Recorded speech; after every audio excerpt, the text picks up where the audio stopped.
pasa, chavales? ¿Todo bien? ¿Todo correcto? Y yo que me alegro. Bueno, acá fue el fin del experimento, pues unas gomitas todas deformes. Grandes, así, sí, miren, como pueden ver. Así igualitas a Eor, igualitas. Sí, como pueden ver, nos quedó así el experimento. Esa quedó escondida. Pues,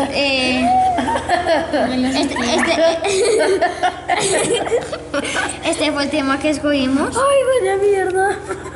Turgencia y plasmólisis. Turgencia y plasmólisis. Pues miren cómo ven el tamaño que se diferencia. Pues Uy, chistoso. Así estaban antes. Así estaban antes, así están ahora. Así estaban antes. Oigan. Ah, esta es goma de verdad. ¿Me la puedo comer? intente. Pero no creo que sepa rico. Yo creo. Está más salada.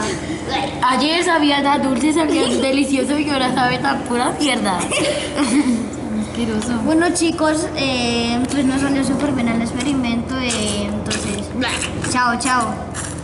Dejé de grabar.